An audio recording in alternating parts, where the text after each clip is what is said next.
আপনারা এখন দেখছেন অমৃত ভগবত।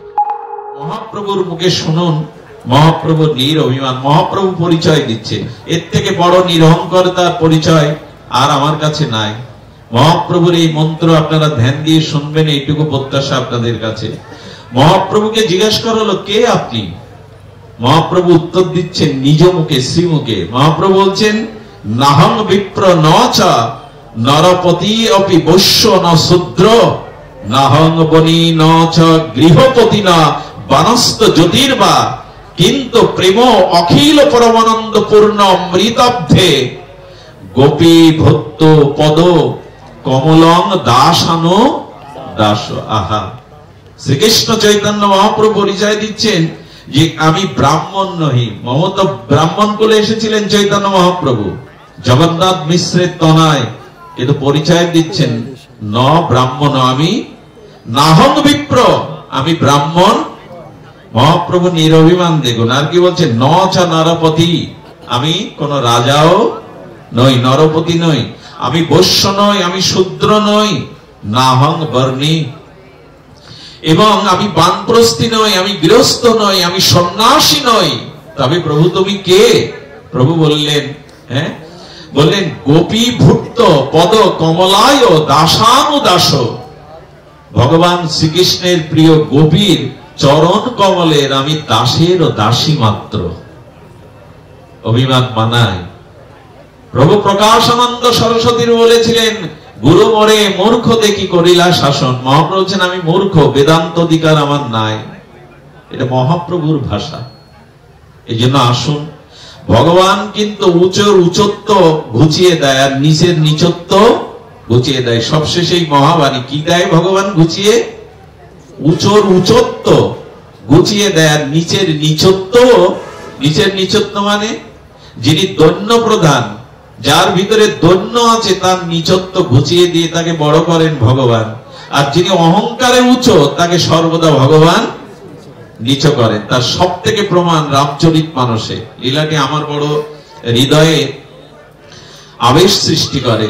রামচন্দ্র বনবাসে গেছেন, সমস্ত যোগী ঋষি মুনিরা অপেক্ষা করছে, প্রভু নিশ্চয় আমার তপবনে আমার আলায় আসবে, আমার ভজন কুটিরে আসবে। একজন কি করে, অন্ন ছেড়ে দিয়ে ভজন করছেন।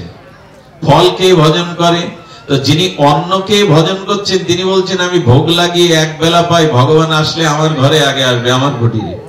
দ্বিতীয় জন বলছেন আমি অন্ন ছেড়ে দিয়েছি, শুধু ফল আহার করি, ফল আহারি বাবা, রাম যদি আসে রঘুপতি আগে আমার ঘরে মানে আমার ভজন কুটিরে আসবে। আচ্ছা, একজন ফলও ছেড়ে দিয়েছেন, জল পান করে ভজন করে, সে বলছে ওর থেকে আমি বড়। এই দেখুন অভিমান কি করে, বলো ওর থেকে তো আমি বড়, ও তো ফল পান করে কিন্তু আমি জল আহারি বাবা। আমাদেরও কিছুটা, একজনকে আমি বলছি বাবা একটু বসুন না, বললেন আজ একাদশী বসবো না। যে একাদশী না বসার সাথে কারণ কি, এটা জানানো খুব দরকার ছিল। কেউ কেউ বলে বাসে আমি একাদশীতে বসবো কি, আমি কিছু নেই না। আরে এইসব কথা বলবে কেন তুমি? একাদশীতে কিছু পাও না, নিজের কোন বিষয় অন্যকে জানিও না। তো বলছে ফল ছেড়ে দিয়েছে, আমি শুধু জল আহার করি।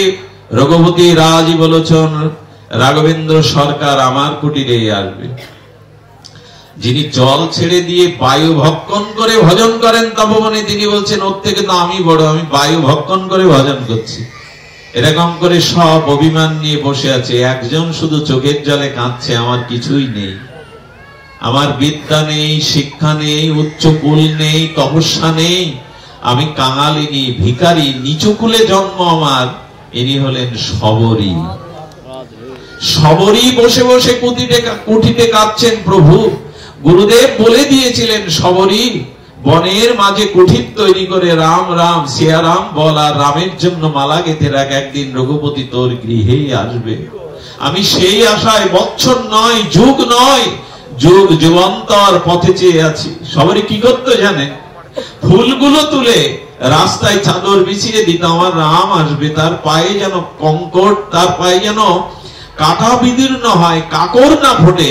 কেউ চোখে ওই পাত মারিয়ে যেত, বলতো বাবা বুড়ি আমি কত কষ্ট করে ফুল তুলে চাদর বিছিয়ে দিয়েছি, এটা ডিঙিয়ে যেও না, আমার রাম আসবে।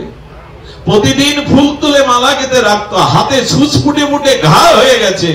আমার রাম যদি আসে, আমি কাঙালিনী, আমার নেই বিদ্যা নেই ভজন, আমি একটা মালা অন্তত প্রভুকে বনমালা দিতে পারবো।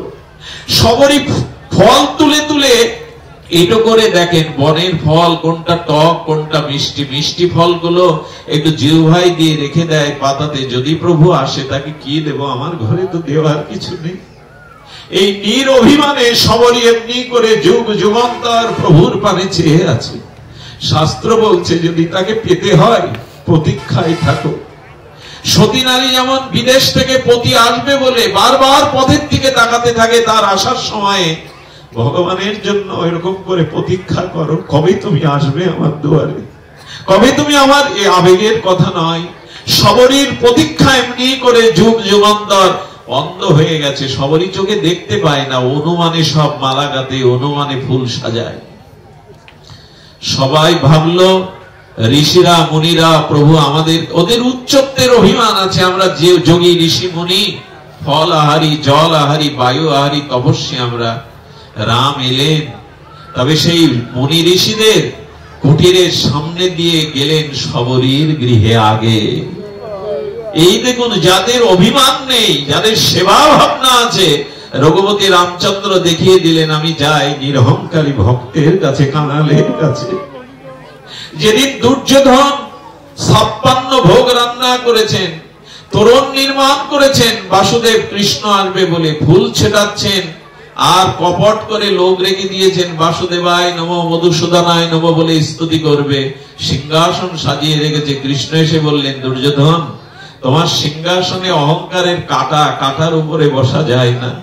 তুমি যে আমাকে 56 ব্যঞ্জন আহার করতে বলছো, ওর মধ্যে আমি পাবো কি করে, কারণ আমার ক্ষুধাই তো নেই। দুর্যোধন তখন বলছেন আপনি এই রাজপুরীতে একদিন বিশ্রাম নিন। দূরে দাঁড়িয়ে ছেঁড়া কাপড় পরা শীর্ণ শীর্ণ দেহ বিদুরকে ডেকে বলছেন বিদুর ওই জঙ্গলের মধ্যে কুড়ে ঘরটা কার? বলছেন প্রভু ওটা আপনারই দেওয়া। দুর্যোধনে বলছে এই রাজপ্রাসাদ কার? বললে আমার ছাড়া কার হবে? তখনই ভগবান বিচার করে বললেন ওই কুঠিরটা বিদুর বলছে আমার, আর তোমার প্রাসাদটা বলছে তোমার। মানুষ তো দিন শেষে নিজের ঘরেই ফেরে চলে গেলেন। 56 ব্যঞ্জন ত্যাগ করে খুদ কলার খোসা খেলেন বিদুরানীর গৃহে। ভগবান কোথায় যান? যার অহংকার নেই, অভিমান নেই, ভজনের গর্ব নেই, নিজের বড়ত্ব নেই। সমগ্র ঋষি মুনি তপস্বীদের সামনে গিয়ে সবরীর কুঠিরে গেলেন। সবরী বলছে এসেছো প্রভু, তোমার প্রতীক্ষায় আমার দৃষ্টি চলে গেছে, তোমার নয়ন অভিরাম রূপ আমার দেখবার যে দৃষ্টি নেই। রাম বললেন যে দৃষ্টি আমার জন্য প্রতীক্ষায় তাকে তা চলে যেতে পারে না। চোখে হাত দিয়ে দৃষ্টি ফিরিয়ে দিলেন। সবরীর এটো ফল কেড়ে কেড়ে খেলেন ভগবান। উচ্ছিষ্ট ফল আস্বাদন করে লক্ষণকে বলেছিল ভাই এমন অমৃত আস্বাদন আমি জীবনে পাইনি। লক্ষণ তো পেতেই চাইনি, পরে বলল দাদা ভক্তির মহিমা বড় অনন্য। সবরীর কাছে সেবা নিয়ে সবরী ওখানে দাঁড়ালেন। ঋষিমণিদের এই যেমন অহংকার কি করে, ভগবানকেও অবিশ্বাস এনে দেয়, বলেন ও ভগবান না। আরে ভগবান যদি হতো তো ওই পোড়ার মুখীর কাছে আগে যাবে কেন? আমরা ঋষিমণি আসতো, উনি মনে হয় প্রকৃত পূর্ণ ব্রহ্ম নারায়ণ না। ভগবান বুঝলেন অহংকারী ব্যক্তি অবিশ্বাসী হয়। অহংকারী ব্যক্তির মধ্যে অবিশ্বাস চলে আসে, আস্থা থাকে না, বিশ্বাস থাকে না। ভগবান উচ্চত্বের উঁচু ঘোষাতে আছেন। সীতা উদ্ধারে বানরদের কাছে হাত পাততে হয় রামকে। ভগবান আসেন যখন নিচকে উপরে তুলে নেন, অযোগ্যকে যোগ্যতা দান করেন ভগবান। অযোগ্য যারা তাদের যোগ্যতা দান করেন স্বয়ং ভগবান। তিনি অন্যকে, এই জন্য আপনার দ্বারা দুটো মানুষ যদি এগিয়ে না যায় আপনি মনুষ্যত্বের পরিচয় দেননি। কোন মানুষ যদি আপনার কারণে জগতে দাঁড়াতে না পারে, এগিয়ে না যেতে পারে, আপনি মনুষ্যত্বের পরিচয় দেননি। শুধু ভক্তমন্ডলী সেদিন সবরীর এই গৃহে যাওয়া থেকে বললেন এ ভগবান হলে আমাদের চিন্তা, আমরা মনি ঋষি, ওর বিদ্যা নেই, শিক্ষা নেই, কাঙাল, ওর সূচি নেই, ওখানে কেন গেলেন? রামচন্দ্র ফিরে এসে ঋষিদের কাছে বলছেন আমার জল পিপাসা লেগেছে। দেখুন ভগবানের উচ্চত্ব অহংকার কিভাবে ঘোচায়। জল আপনাকে দেব, কিন্তু এই সরোবরের জল যে দূষিত, এক মুনির অভিশাপে এই জলটা দূষিত হয়ে গেছে। তখন বললেন, আচ্ছা এই একটা পরীক্ষার, আপনি তো ভগবান, আপনি চরণটা রাখুন না, আপনার চরণে তো অহল্যা পাষাণীয় মানবী হয়ে যায়, জলে পাটা রাখুন না। ওরা পরীক্ষা করছে ভগবানকে যে আপনার চরণাস্পর্শে জল শুদ্ধ হয় কিনা।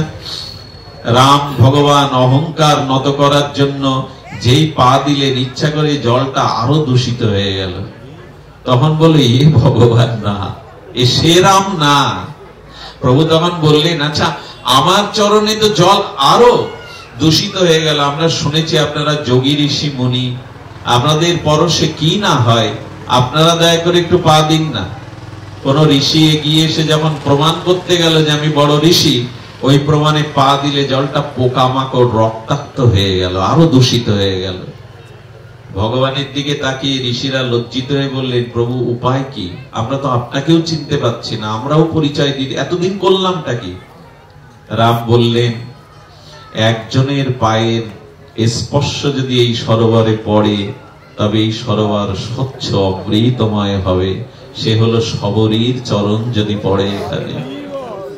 শবরীর চরণ যদি পড়ে, গিয়ে দেখলেন শবরী তার আগে নিত্য বৈকুণ্ঠ ধামে প্রভু তাকে পাঠিয়ে দিয়েছেন। বলে শবরী নাই, বলে শবরী নাই, কিন্তু যেখানে দাঁড়িয়েছিল শবরী, সেই চরণ ধুলো এনে সরোবরে দাও, সরোবর শুদ্ধ হয়ে যাবে। ভক্তের চরণ ধুলির মধ্যে চিন্ময় শক্তি আছে, প্রেম ভক্তি আছে, ওটা এনে দাও।